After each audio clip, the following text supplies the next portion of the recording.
Hello and all. Welcome to another episode of MMA Vision Analysis. Henry Cejudo talks about Volkanovski and Max Holloway.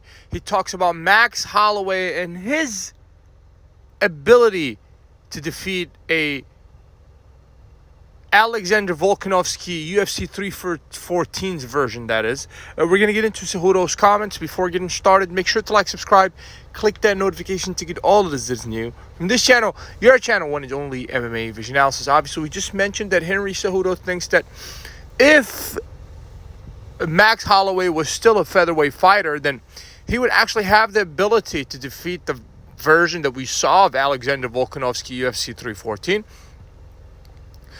One thing that has to be said, I mean, obviously Henry Cejudo knows things in the world of mixed martial arts and fighting that I'm not necessarily aware of, let's say. Maybe something with the movement, the timing. I don't know what he's pointing at precisely, but I say this to say that the only reason Alexander Volkanovski lost 3 fights in a row, but really it was 2 fights where he looked completely outclassed, second Makhachev fight and the Ilia Topuria fight, is because Volka was just simply too tough for his own good. He decided to stand toe-to-toe with those guys in exchange. But the version that we saw of Volka, UFC 314, was similar to, in some ways, to a legend in boxing named Floyd Money Mayweather.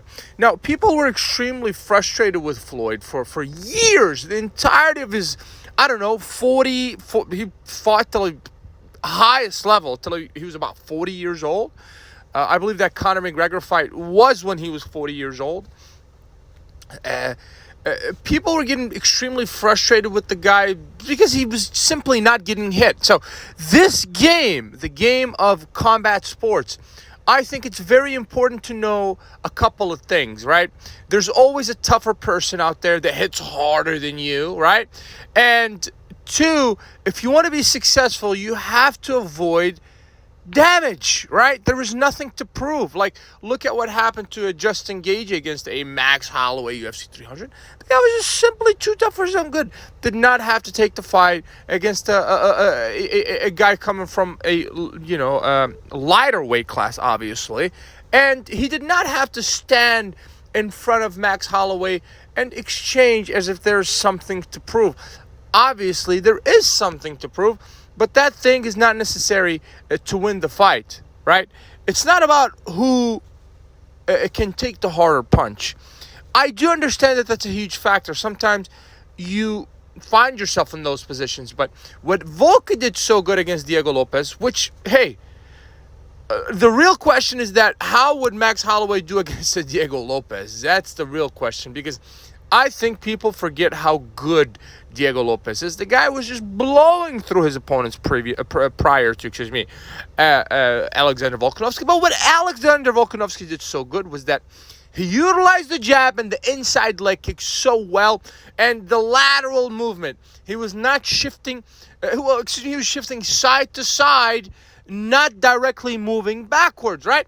Which obviously that's how he got caught against Ilia Topuria. And obviously he just stood in front of the guy and tried to exchange with him toe-to-toe, fight with him toe-to-toe and exchange power shot for power shot. I believe even if that game plan works, the damage that a fighter takes far outweighs the benefits of actually winning the fight. So I beg to differ with Henry Cejudo. I believe this version of Alexander Volkanovski is the closest version to prime Alexander Volkanovski. And that guy seldom gets hit, right? Always moving. 25 minutes against Diego Lopez, he was moving, right? He did get caught, right? Imagine if he actually stood toe-to-toe with Diego Lopez. I believe Lopez obviously could have finished that fight. Volka obviously can finish him too, but I believe, going back to the basics, if you're Volka, hit and not get hit, it's like the ABCs of combat sports. You hit and you avoid getting hit. Straight out of Floyd Mayweather's book. If you made it this far, appreciate you for sticking around. Please let me know what you think in the comments. Like, subscribe for more.